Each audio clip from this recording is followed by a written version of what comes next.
നല്ല കെയറിങ് ആണ്. പിന്നെ പറയുകയാണെങ്കിൽ നമുക്ക് എന്ത് കാര്യം ഓപ്പണായിട്ട് പറയാം. നമുക്കൊരു കാര്യം പറയാൻ മടിക്കൊന്നും വേണ്ട. കാര്യം തുടക്കമൊന്നും വെച്ചെടുക്കുമെങ്കിലും പിന്നെ ആൾ മനസ്സിലാക്കും. നമുക്ക് എന്ത് നമ്മുടെ മനസ്സിലുള്ളതെന്ന് തുറന്നു പറഞ്ഞ് ഇഷ്ടപ്പെട്ടില്ലെങ്കിൽ ആൾ ഒന്ന് വെച്ചെടുക്കും, അപ്പോൾ തന്നെ ആൾ മറന്നോളും. അപ്പോൾ എന്നെ സഹിക്കാൻ പറ്റുന്ന ഒരാളാണ്. അങ്ങനെ ഞാൻ കണ്ടെത്തി. ഞാൻ ആ കാര്യത്തിൽ ഹാപ്പിയാണ്.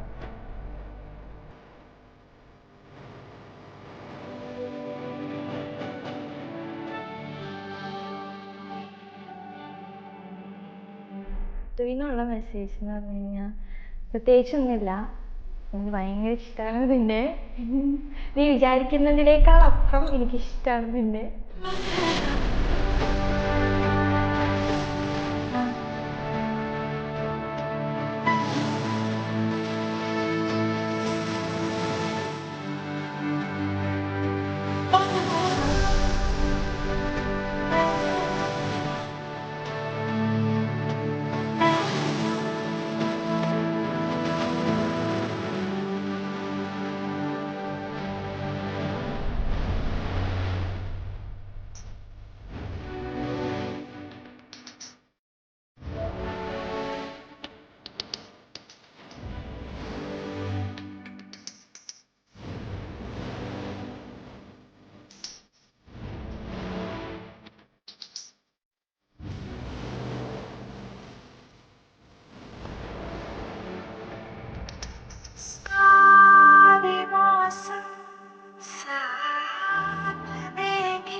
വളരെ പൊട്ടത്തരമുള്ള ഒരാളാണ്.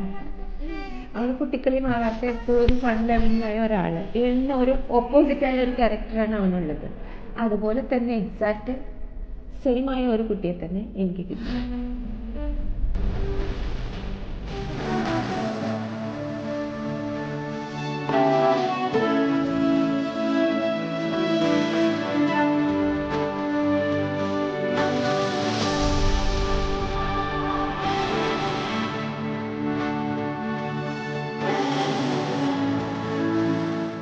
ആദ്യം കേരളത്തിലോട്ട് വരുന്ന ടൈമിലാണ് ഞാൻ കുറച്ചുകൂടി ഉള്ള ഫാമിലി പോയി മീറ്റ് ചെയ്തത്.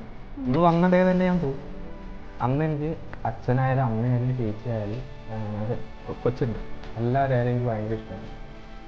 അന്ന് ശരിക്കും ഇമ്പത്തെ പോയി. കാരണം ഞാൻ ഫസ്റ്റ് ടൈം ആ വീട്ടിൽ ചെന്നപ്പോൾ അവരെന്നെ ട്രീറ്റ് ചെയ്ത രീതിയിൽ എനിക്ക് ഭയങ്കര ഇഷ്ടമായി. അന്ന് മുതൽ ഞാൻ അത് കഴിഞ്ഞ പിന്നെ ഇവളില്ലെങ്കിൽ ഞാൻ എപ്പോഴും ലീവ് വന്നുകഴിഞ്ഞാൽ ഞാൻ വീട്ടിൽ പോകും. അപ്പം അച്ഛനായാലും അമ്മയായാലും സ്വന്തം മോനെ പോലെയാണ് നോക്കാം. അപ്പം അങ്ങനെ ഒരു ഫാമിലി കിട്ടിയ കാരണം എനിക്ക് അത്രയും സന്തോഷം.